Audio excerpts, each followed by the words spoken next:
Hey guys, this is David Wynn with the Mortgage Edge podcast, brought to you by Click and Close Mortgage. Today, I got a top-tier realtor coming to you from Frisco, Texas, Emmanuel Callejas. Did I say it right? Hey, that's it. Hey, it's a pleasure to be here, my man. Thanks, brother. Well, thanks for being on. Those of you that don't know, it's Friday, January the 10th. Me and Emmanuel are buried in snow and ice.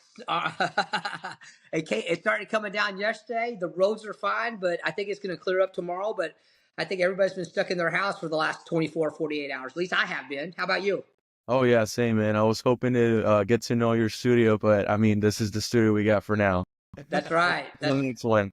That's right. Well, let's talk about your journey, brother. You've been in real estate now for about 4 years. What did you do before that? But no, before that, I was in high school. I did a couple jobs here and there, but man, here we are. What can I So say? so your first job. So those of you that are listening to it, we got a top tier realtor out there that's 23 years old, 4 years in the business, and just killing it. So everybody's gonna ask, what's obviously I know every year you've been in the business, you've grown your business. 2024 is your best year yet. What what's the secret, or what's your secret to success in real estate? Can Man, anybody do this? I think anybody can do it, but you need a good mom too. It helps, right? Sometimes you need someone to support you, and I think one of those people has been my mom my whole entire Uh, career, so I can say my mom for sure. You need a good mom, and also, I mean, you need to be there. Like I have here, it's success and vision and mindset. I think mindset is the most important thing, and whenever you're doing anything, you're doing. So I think That's that's awesome, brother. For being a young man, you sure are wise beyond your years, man. And great shout out to mom. Absolutely, she she's not. We don't give enough kudos to our moms, but yeah. thank you for doing that. I need to give kudos to my mom. Oh yeah. So with that being said, so let's talk about the market. You're a first generation. You're Venezuelan. Were you born in Venezuela or? I was born in Venezuela. I got here about 9 years ago, and here we are, my man. Just Yeah. trying So to everybody knows, if anybody knows anything about Venezuela, it's the economy is crazy down there. What made the entire family just pack up 9 years ago and say we gotta get out and move Oh to? yeah. We packed our bags and we were ready to go. It was just to the point that, man, you couldn't live there, or at least the people that were entrepreneurs and into entrepreneurship. And my mom was one of those people. And I mean, the economy pretty much kicked us hard, and we had to find our new ways. And here we are, my man, just trying to make a good name for ourselves, and trying to do things right. Yeah, well, let's just talk about that because I think people born in the United States. I don't want to say everybody has a silver spoon, but those of us that are immigrants that fled our country, because I'm a first generation immigrant. Also, I was born in Vietnam during the Vietnam War, and I came here because of a war torn country. People don't understand to leave your country with just a suitcase. And arrive in America and you start. I mean, that's basically how we started. Tell me about your family. Is that basically how you got here? Oh man, yes. So pretty much it was hard for us to move here. Of course, you're starting from scratch, especially my parents that had their own names in my country. They had their jobs, they had their businesses, and having to come here after they're like 30 years old and having to raise three, because I'm one of three brothers, and having to raise three other kids, it's hard. But I mean, it's my parents have always been a really, really, really good example for us of being very humble and trying to do things right. Is just what they taught us, and what to do in life, and also religion. I'm a Christian man, and I think religion has been very important for me to try to do things right for the people. Yeah, let's talk about that because that's not. I mean, you're doing great now. Obviously, God bless you in many ways and stuff like that. But it's hard to come to a country where you don't speak the language, right? You're coming here. You show up. Your parents come show up with three kids. They were successful in their country, but now they're starting over here. What was it like? Where do you live? What's the first job? Did mom and dad both work as soon as they got here? What was that like? Man, it was crazy. I remember that. I believe that was in 2016. We got Yeah. here. I started going to Carlton, a high school in Carlton. It's called Newman Smith High School. I went there. So pretty much my parents just would work. I remember my mom having a job at Walmart, making like $8 an hour, and my dad making like $9 an hour. And also my older brother, who's 20 years old, his name is Daniel. He'll work with them, and also he's part of the of why I'm here as well, because he used to work too to provide for us, even though he's like this tough guy. He tries to play the tough guy. Oh no, I don't care about anything. But he's also a really good part of how my family and my parents were able to go from scratch here in the United States, and it's just kudos to him and my mom and my dad. Man, you know what? A lot of people don't talk about that, but that's just how you start. You're talking about a family that came here with nothing. Everybody works. Mom, dad, brother, sister, whoever can work has to work because you're trying to help out the family grow and flourish. And fast forward 9 years from now, look where you're at. So that's a great testament to where you're at today. No one, no, I mean it's. Dude, you're such a great guy. I can see. I want to meet your parents, dude. Because you definitely Oh yeah. I can see why you praise mom for everything you got. So let's fast forward. You get out. You join the real estate business. Why real estate out of all the industries out there? What made you choose real estate? Woman in my country, I started with Century 21, which is a very big company over there, and Remax as well. And I would see this agents because my mom would buy properties and she would use this realtors or sales agents. And I was like, I really like what they do. I really like looking at homes. I was like 10, 11 years old at that time. And I was like, I really like that. I mean, I want to get into that. And part of me deciding to go and pursue my career, it was based on what I saw at that point. And ever since I was a sophomore in high school, I knew I wanted to be a real estate agent or a broker at first, and then I decided to be a sales rep first, and then trying to go and elevate my career into being a broker. That's awesome. I have to ask. So, your parents were buying real estate back in Venezuela. What did they do? Did they just cash out everything before they came here, and No, we still or my you just mom leave it still behind? keep those properties just in case something happens, and we're just praying that we'll find a solution at some point in my country. Yeah. So you still have all those properties and all that stuff. And okay, okay. How does that work? Do y'all hold a mortgage back there for all these properties? Do you still make payments, or do y'all own it outright? How does that work? I always like to know the demographics of different countries. Well, in my country, it's very different to get a house or get a mortgage. You usually have to do 30% out of what you're gonna buy. Right now, most banks are not giving any loans with the situation that's going on. Pretty Right. much all the properties are being paid cash. But back then, let's just go back 15, 20 years ago. There used to be like a mortgage system and all that, but you would need to do 30% down. So it was really, really, really hard for someone to afford a house in my country. But now here in the US, it's way too easy to get a house. You only need 3.5%. And some programs do offer you to get into a house with as much as zero down. So that's just amazing. And we have that program. Just so you know, we have a down payment assistance program that will pay up to 5% of the loan amount. So we'll get you 5% for the down payment. Most down payments are you can go as low as 3 to 5%. You work with a great realtor like Emmanuel. He negotiated a little bit of closing costs, and you walk in with zero down. Which that's a lot. Let's talk about that. That's a lot of your business is first time home buyers, right? Right.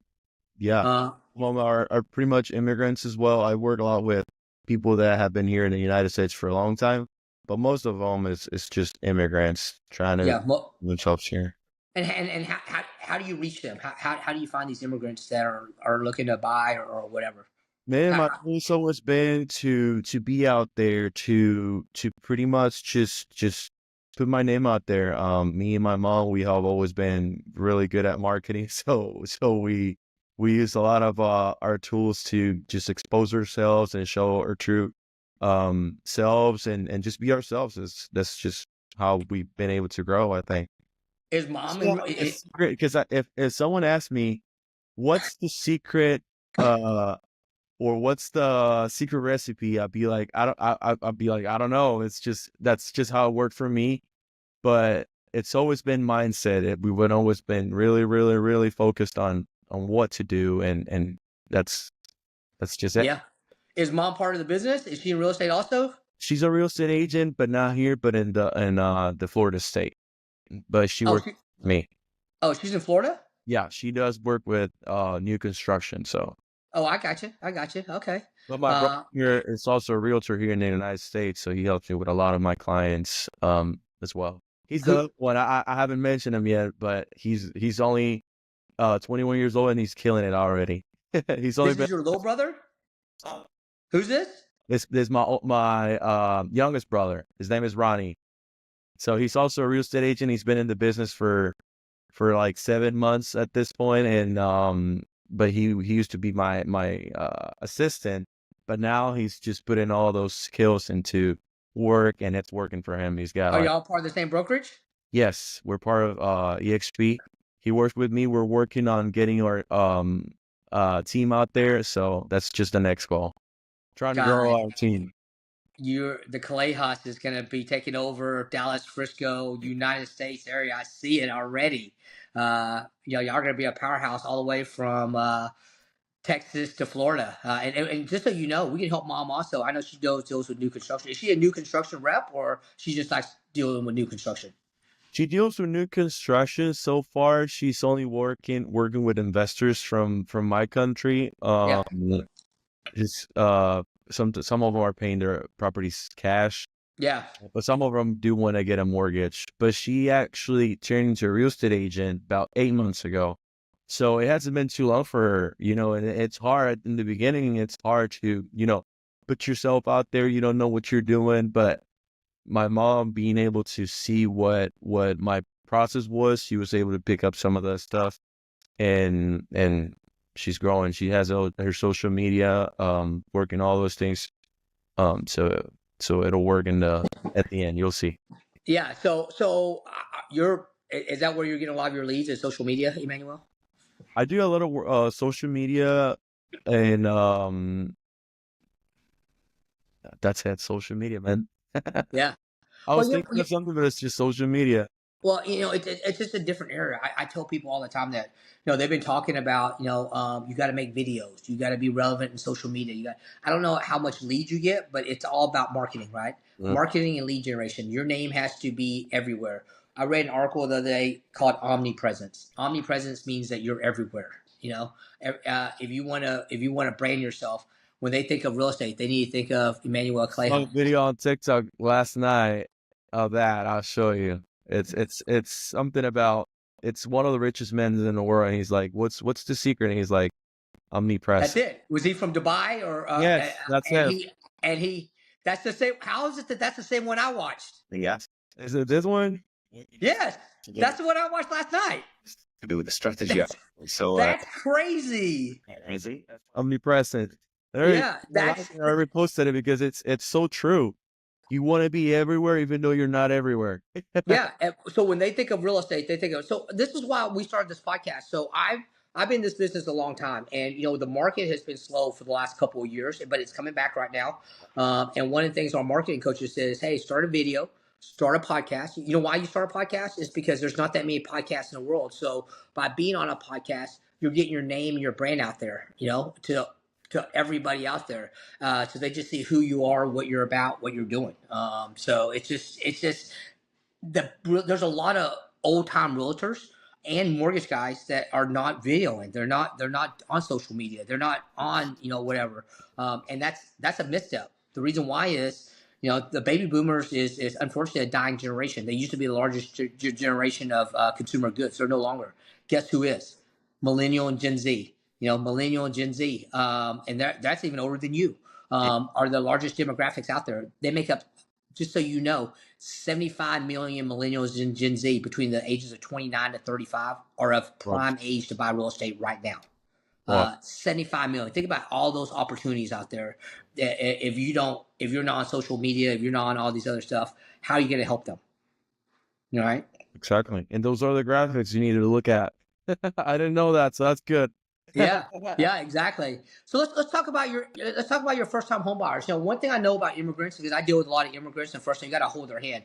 They don't know what they don't know. There's still a lot of people that think, oh, I got to save 20% to put down on a house. No, you don't.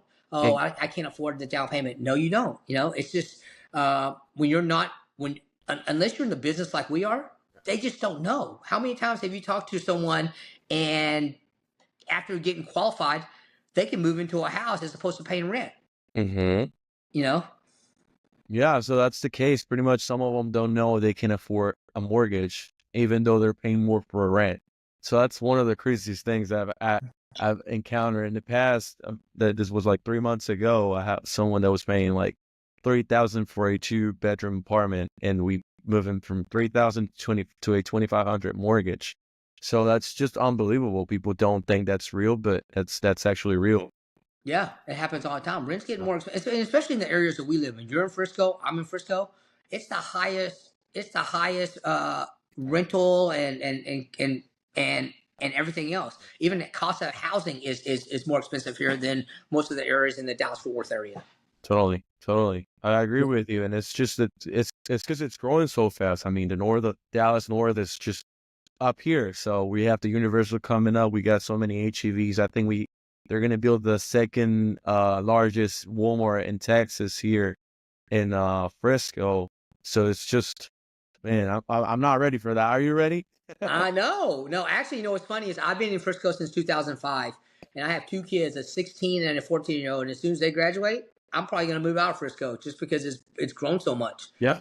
I'm one of those people that's probably going to move north. Oh, Salina, and so forth. That's what maybe everybody's moving to. who knows? Do what? Maybe Sherman. It's Yeah. down. What people don't understand is Sherman. There's that technology center that's about to be built out there. Yep. Yep. 4,000, I think 4,000 people are about to move to that area Well, from out of town once that facility gets completely completed. So that's the next boom right there is Sherman for sure.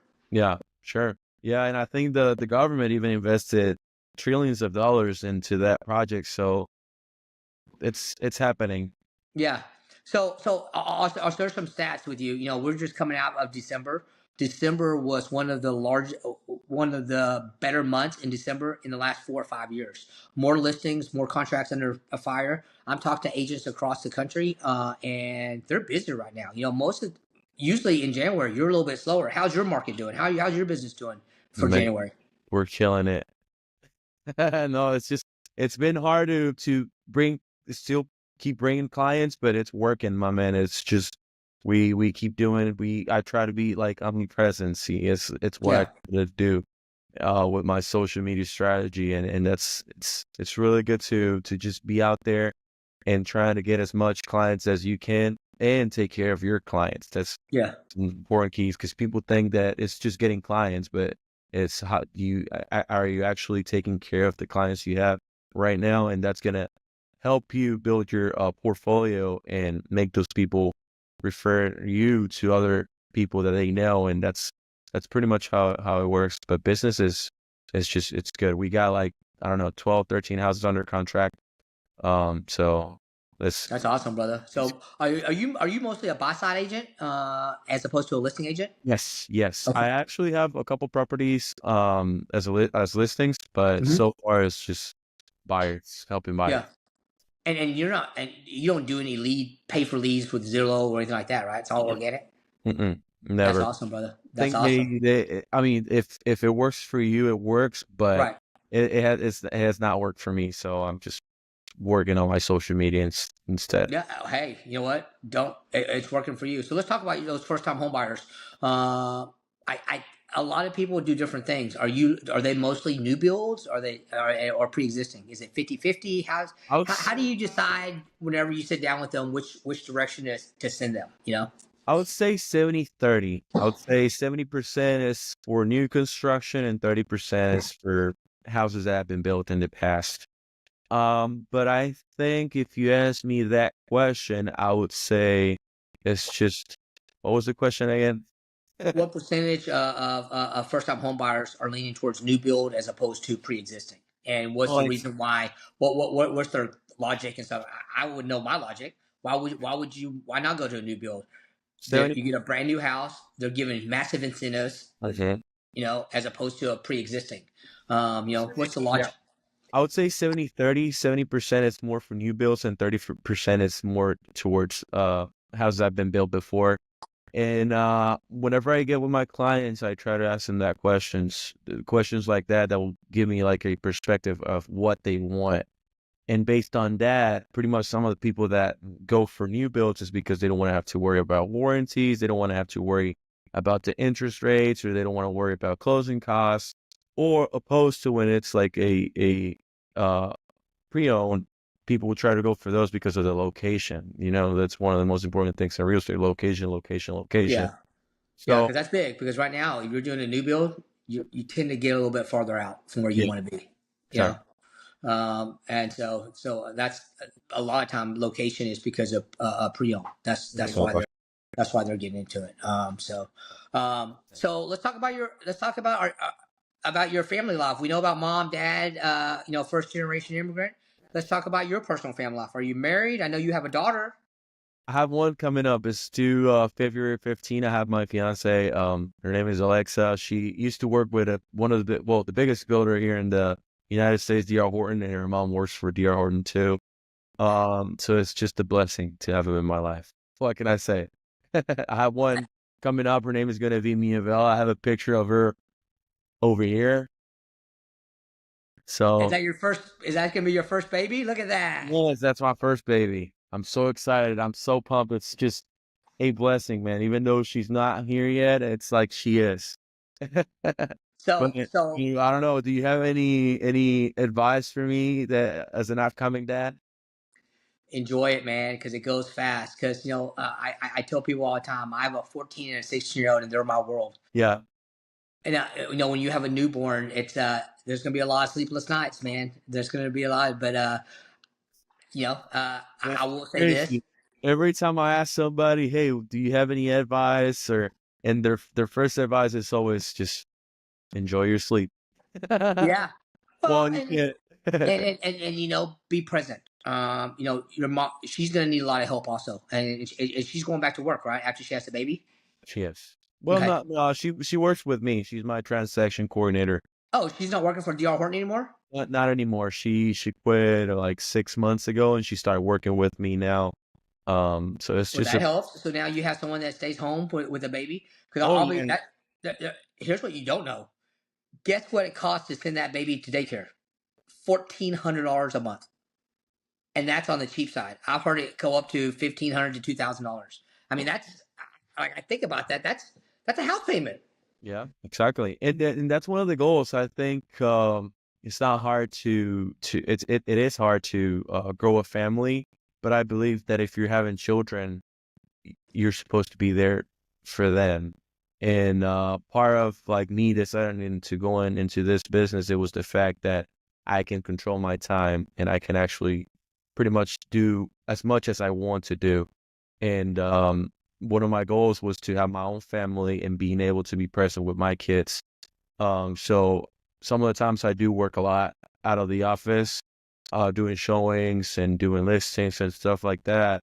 But I do spend a lot of time at my house, and my goal is to, whenever she's here, give her quality time because sometimes people think that kids or their children need time, but what your kids actually need is quality time, time that they feel that you're spending time with them, that's going to help them grow in life and it's going to teach them lessons. And so that's pretty much what I'm going for. I'm trying to stay here at home. I do understand the parents that do need to go out there and work and have their children into a daycare, but that's not my goal. My goal is to be present for my kid all the time.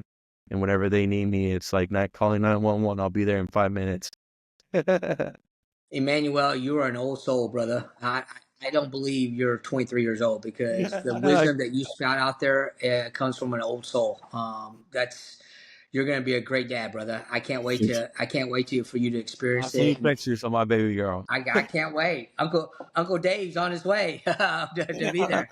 But one thing I tell people all the time in real estate is they think it's we don't work that much and we just make all this great money and stuff like that. What people don't understand is real estate's 24/7.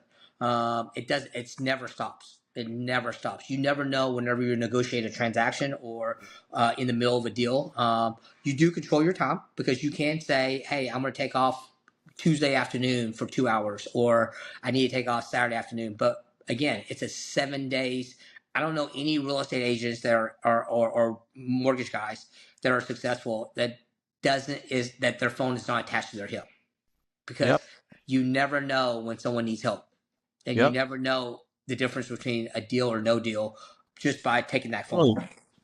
Totally, and that's what's gonna help you grow your business is being there for your clients. If your clients think that it's a bother to call you at I don't know 6 p.m. at night, you're not gonna get any business because clients do look go out there to look for an agent because they want to be um with someone that's actually going to answer all their questions while they're doing this process, especially when it's their first home that they don't know anything. And it's good to have someone that you can rely on that's going to try to look for your best interests. So that's just the goal all the time for me. That's right. That's right. Well, brother, I don't want to keep you all day. I can sit here and talk to you all day. We definitely need to have another podcast and see what 2025 brings you, because I know you're going to have massive success. You've had massive Yeah. success every year since. What did we not talk about that we should talk about? I don't know. I feel like we've covered everything, and I feel We like have, we've known each other for a long time now. You know everything yeah. about me. Yeah, well, that's and that's what it's about. The people want to know who you are, Emmanuel, because if you're looking for real estate in the Frisco area and you want to and they want to find you, Emmanuel, and I know they do. How do they find you? What's a good contact information? Hey, they can go to my Instagram. They can find me as Emmanuel, Emmanuel Callejas. My last name Callejas, Realtor, and I'll be there. You can Okay. see all my clients celebrating with champagne. So That's awesome, brother. That's awesome. Well, and if you're listening to us live, you saw that go across the lower thirds. So if you definitely want to find Emmanuel, go to his Instagram page. Well, thanks for being here today. I'm David Wynn. I'm with the Mortgage Edge podcast. We'll see you later. Bye, guys.